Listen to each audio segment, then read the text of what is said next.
Yeah. Hi everyone.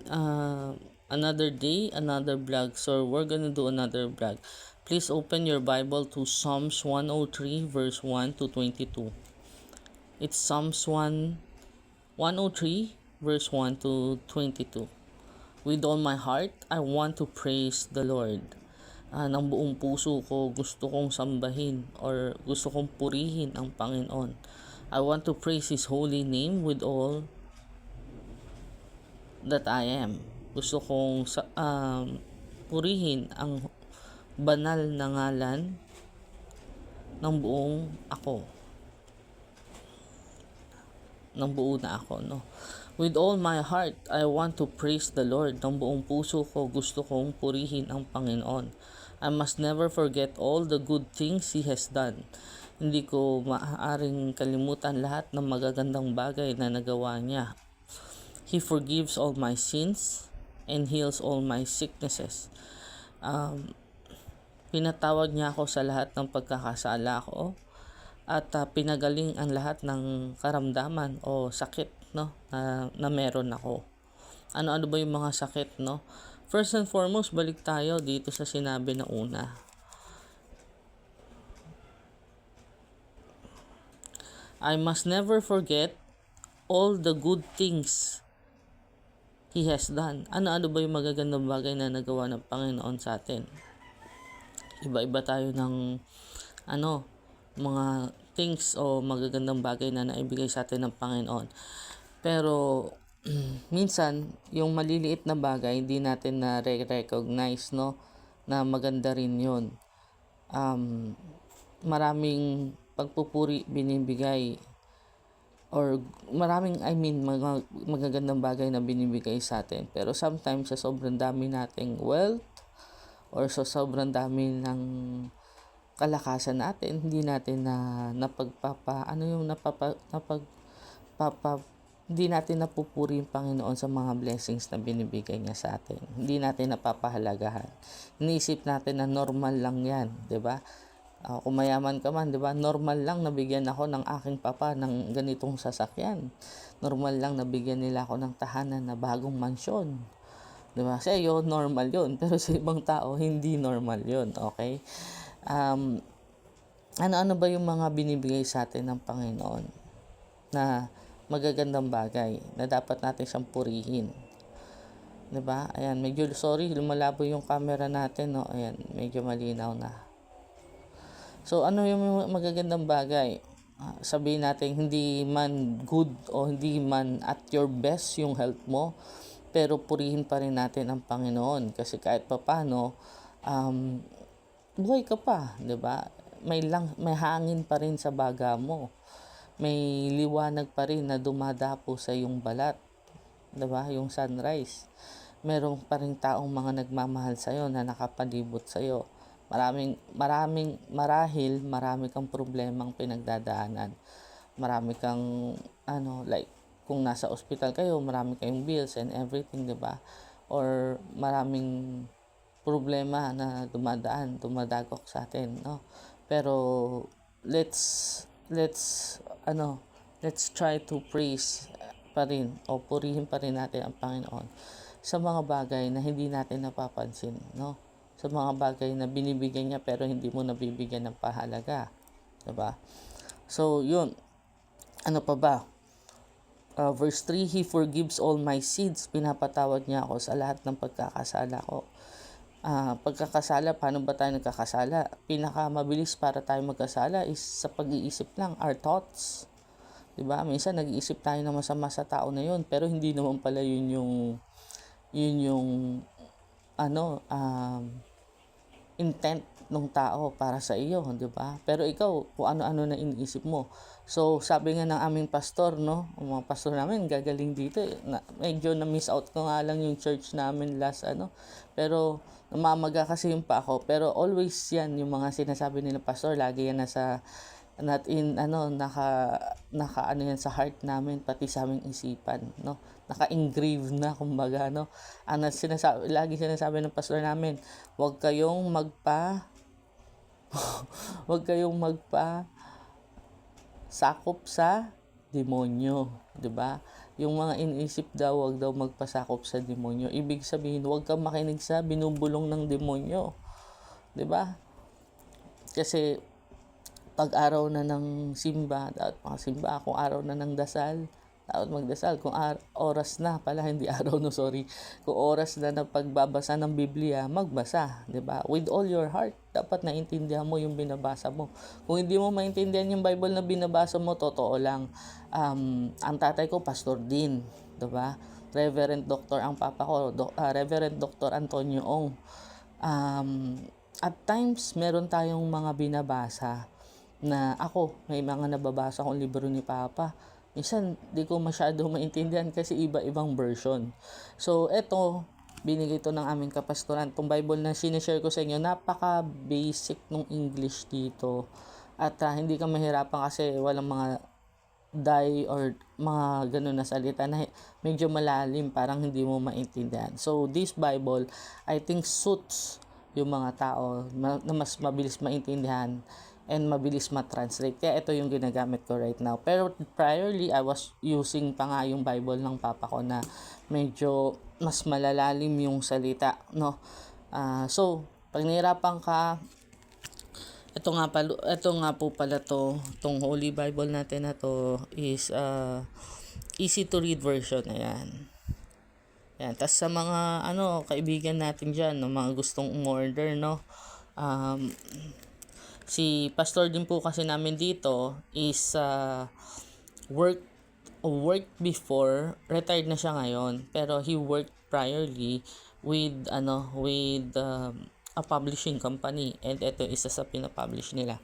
So if you want ng Bible na maramihan, gusto niyo mamahagi ng mga Biblia, you can inform us para tulungan namin kayo na ma-purchase. Kasi kung maramihan, hindi mo yan mabibili sa bookstore. Kaya hundreds, mga 1,000 or thousands, yan. Hindi mo siya mabibili basta lang sa bookstore. You have to order it talaga sa publishing company or through us, no? Kasi mag-a-attend ka pa niya ng seminar. So, hindi siya basta lang na gusto mong bumili at may pera ka. You have to attend the seminars. And si Papa Pastor namin dito has already attended yung mga seminars na required.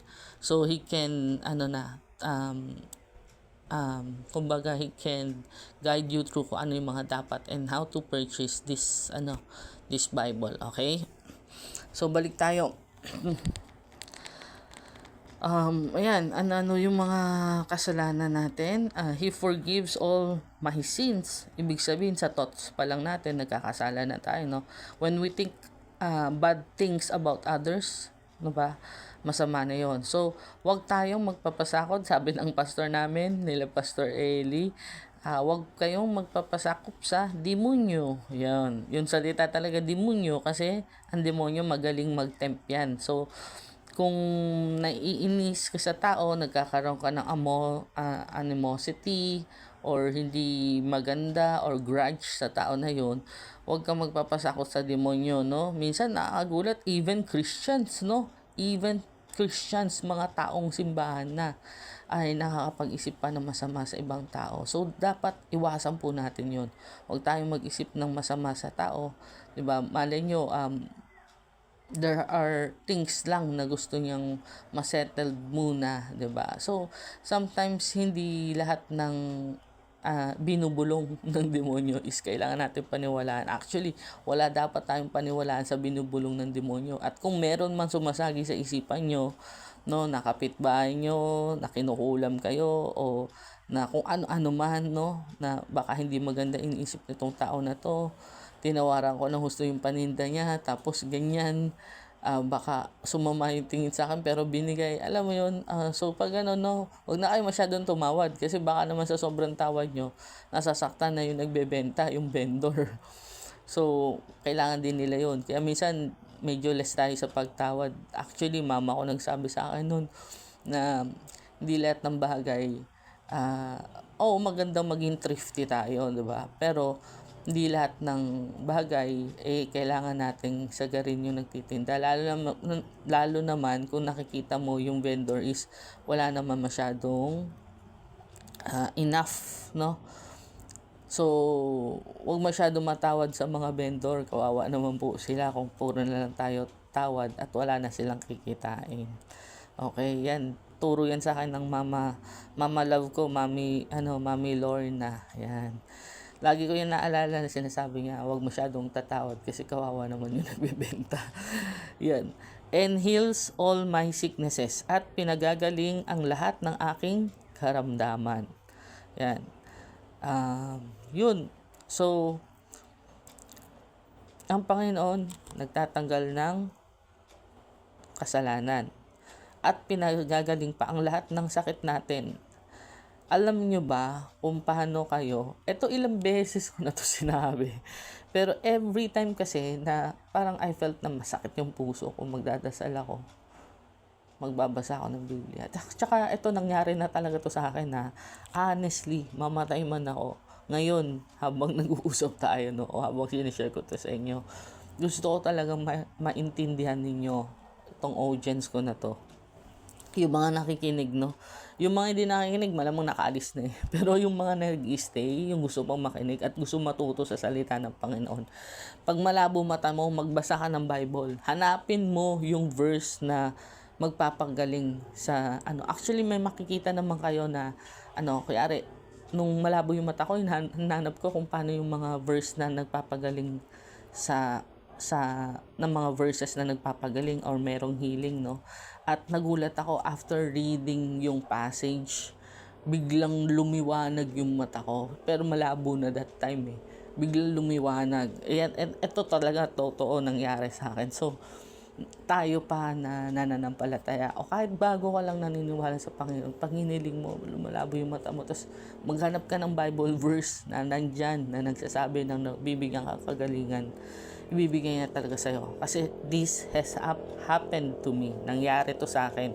Sinishare ko sa inyo kasi hindi to magagaling ng hindi yung karamdaman mo magagaling lang nitong salamin. No, hindi lang magagaling nitong salamin na to. Yung karamdaman natin, miracle ang magpapagaling. Kung gusto mo ng miracle, hingi ka sa Panginoon. Read the Bible. Hindi yung puro salita lang na, Panginoon, pagalingan mo na ako, ganyan. Hindi ka naman nagbabasa ng salita niya. 'Di ba? Basa ka, magulat ka, matanggap mo yung hinihiling mo. Okay? So, ito, isa to sa, isa to sa dinasal ko. Yan. And, He saves me from the grave.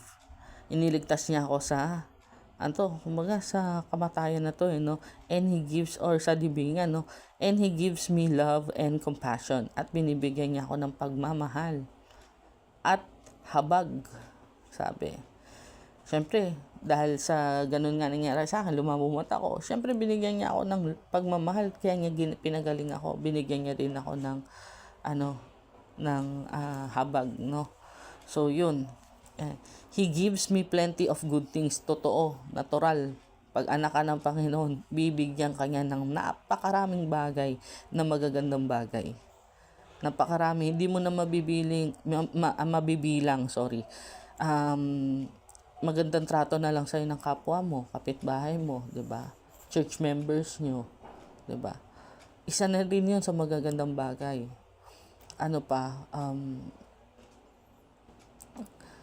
Yung iba kasi financial, or tinitignan nila financially, no? Matagal ka nang walang trabaho pero financially nakaka-survive ka naman. May kinakain naman kayo araw-araw kahit paano. Nakakain naman yung mga alaga mo ng isang beses, 'di ba? Sa mga aso, isang beses man lang kahit sa isang araw. 'Di ba? Or sa mga alagang pusa, twice man lang, 'di ba? Kaysa sa iba, wala talagang totally makain, no? Tapos He keeps me young and strong like an eagle. Pinapanatili niya akong bata at malakas tulad ng isang agila. Yan. Ito talaga parang nagiging din sa akin tong verse na to. Kasi totoo, I don't look old at my age. A lot of people are saying na, ate, ba't ilang taon ka na, akala nila bata ako, pero I'm already, alam nyo na, may edad na, no? And nagugulat sila na I look young daw. Siyempre, pagka siguro you're ministering sa Panginoon, di ba? Or you're sharing the gospel ni Papa God, natural na yata yun na ang mukha mo gagawin niyang mas bata, no? Or may glow sa face mo. Parang gano'n. Yan. And you would be strong. Yan. Yung arthritis ko, no? Actually, yung isa din yung sa ininda ko. Hindi nga ako nakapunta sa church dahil doon namagayong pa ako. Lumobo.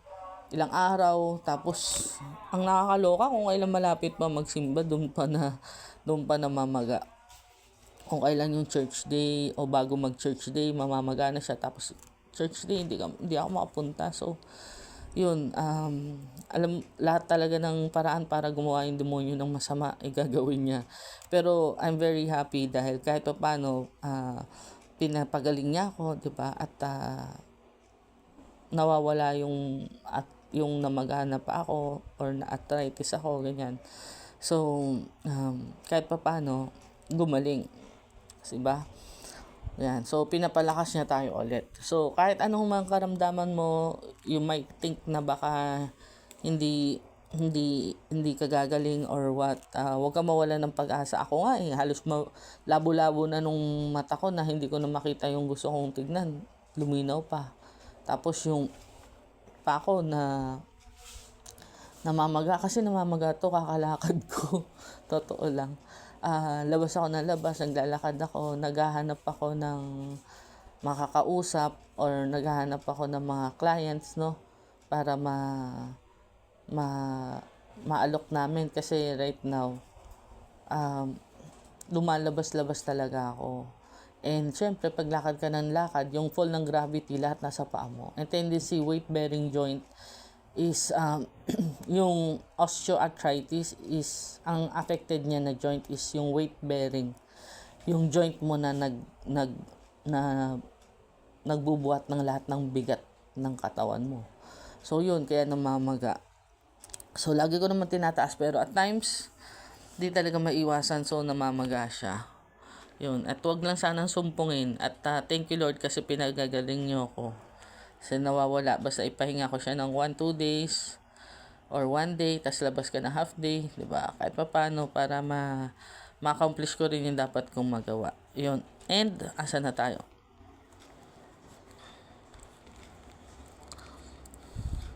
The Lord does what is fair. Ang Panginoon ay ginagawa ang patas. He brings justice to all who have been hurt by others. Siya ay nagbibigay ng katarungan sa mga nasaktan ng iba. Katarungan daw. Paano ka ba nasasaktan, no? Paano ka ba nasasaktan? Nasaktan ka in the sense na maaari kang anong ginawa ng ibang tao sa'yo by others kasi. Nasaktan ka. Paano ka nasaktan? Sige, tell me. Isipin mo. Or nararamdaman mo pa, no?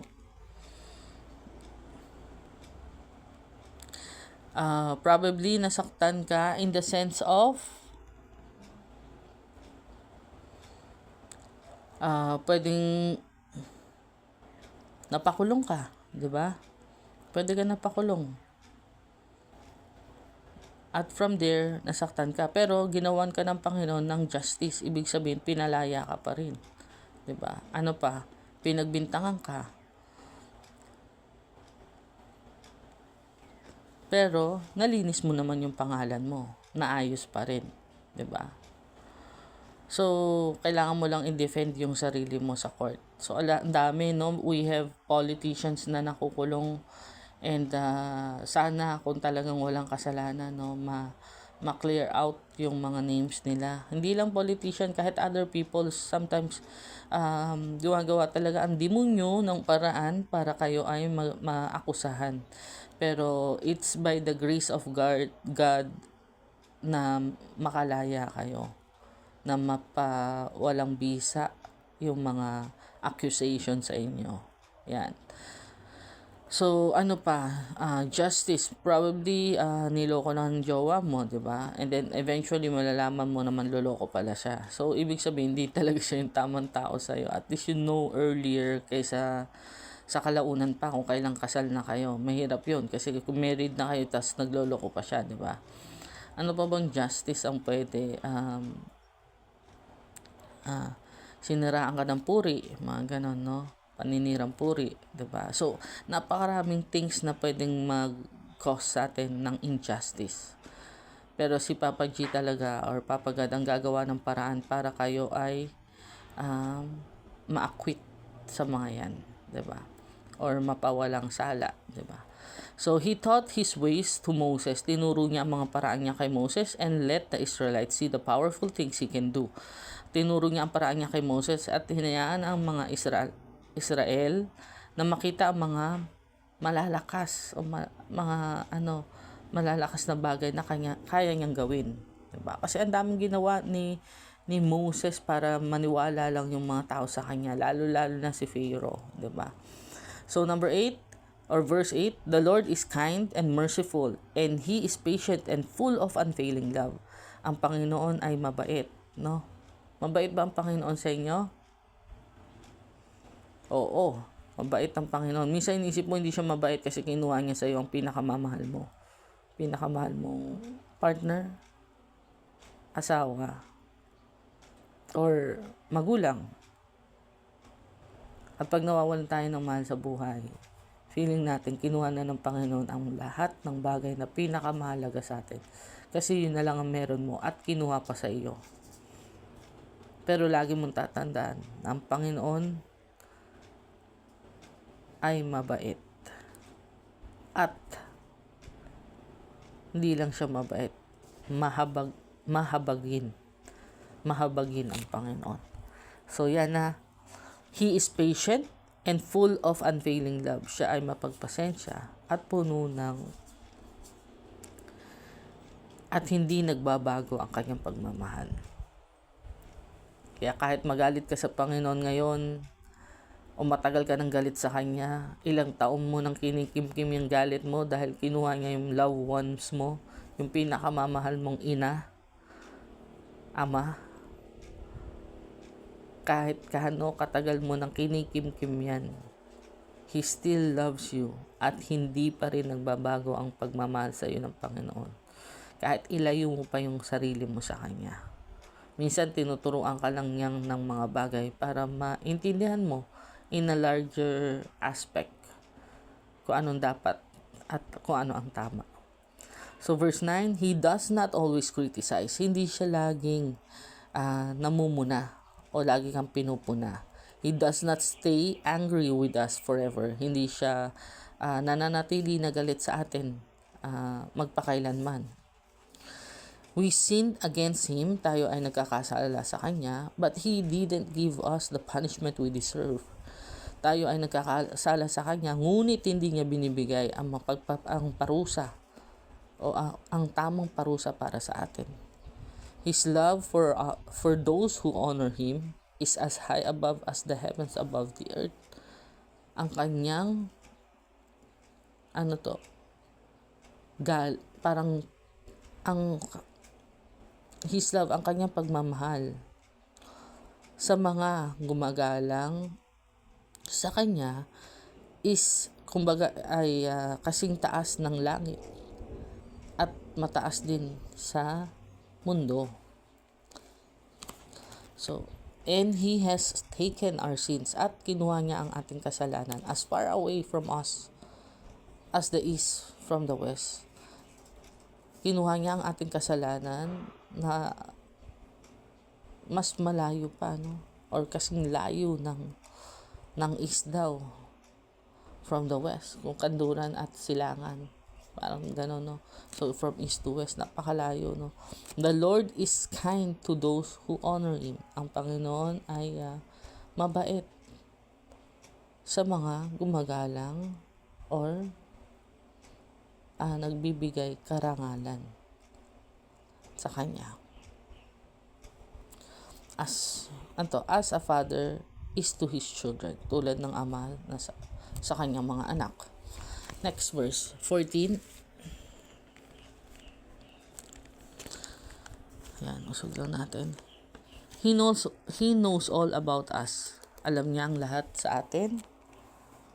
He knows we are made from dirt. Alam niya na tayo ay gawa sa dirt, dumi. 'Di ba? He knows our lives are like grass. Alam niya na ang ating buhay ay tila ba isang damo. Like a wildflower that grows so quickly. Tulad ng isang wildflower, ligaw na bulaklak, no? Na tumutubo ng napakabilis. But when the hot wind blows, it dies. Ngunit pagka umihip na ang mainit na hangin, ito ay namamatay. Soon, you cannot see. Gilid natin, kahit ako hindi ko na, I cannot see. Usog natin, sorry. Yan, para we can see. Soon, you cannot see where it was.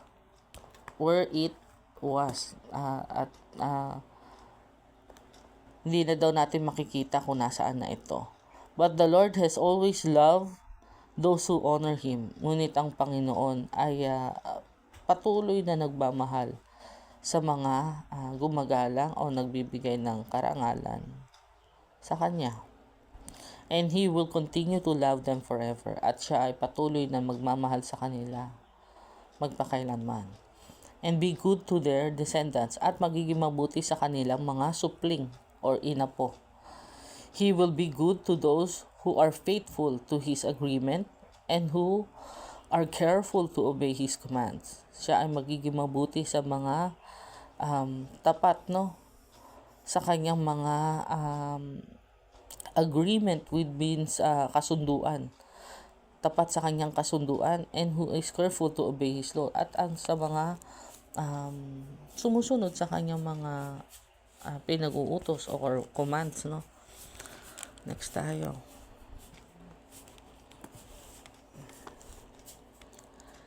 The Lord set His throne up in heavens and rules over everything. Yan. Ang Panginoon daw, no? Itinatag ng Panginoon ang kanyang trono sa langit. And He rules over everything. At siya ay namumuno sa lahat ng bagay. Angels praise the Lord. Ang anghel ay nagpupuri sa Panginoon.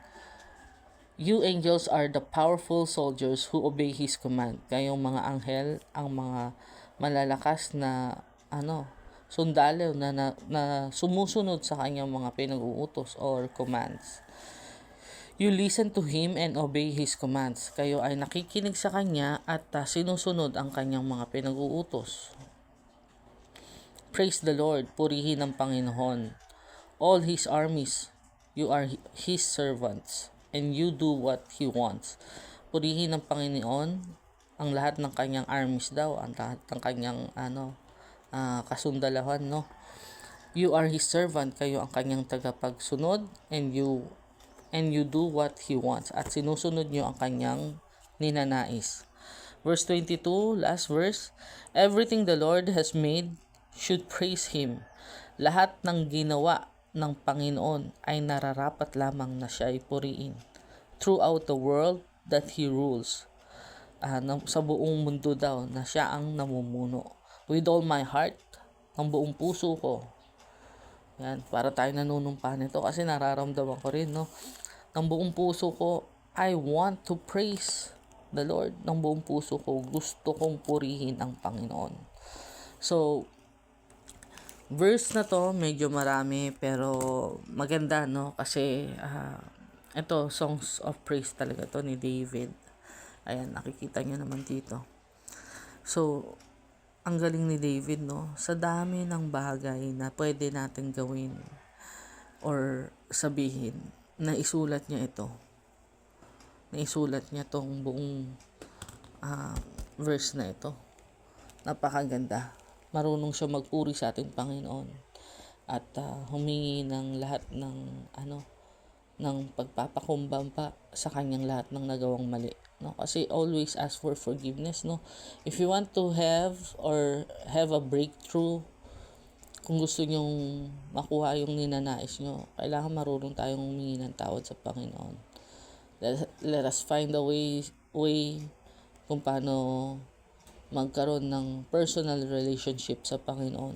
Kasi iba yun. No one can have that. No one can get that away from you. 'Di ba? So, hindi ko na pahabain. Medyo mahaba na ang ating video. Nga pala, sa mga tumutulong sa atin sa channel na ito, sa mga nagdadasal, no? Kasi sinabi sa akin ni Papa G, marami daw nagdadasal sa atin. So, thank you sa mga support nyo. Thank you sa lahat ng binibigay ninyong suporta sa channel na ito, sa inyong lingkod. Maraming salamat po.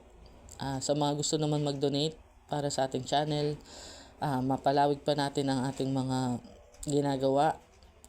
Makatulong tayo ng mga feeding programs sa hayop man o sa tao, makabigay ng tulong sa ibang kapwa. You can send your donation sa ating GCash account.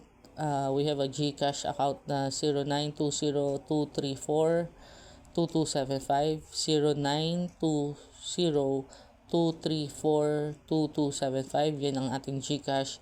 Pangalan ko po is Boots Melanie Ong. Yun din po yung nakalagay doon. Sa mga gustong mag-check na ating bank account, meron tayo sa Land Bank din po, no? Nandun sa ating YouTube, pero itry ko po na ilagay dito sa comment section para hindi po kayo mahirapan. So yan, sa mga gustong tumulong at tumutulong na sa ating mga supporters, nagdadasal para sa atin, sa mga nagbibigay ng mga extra things para magamit natin sa ating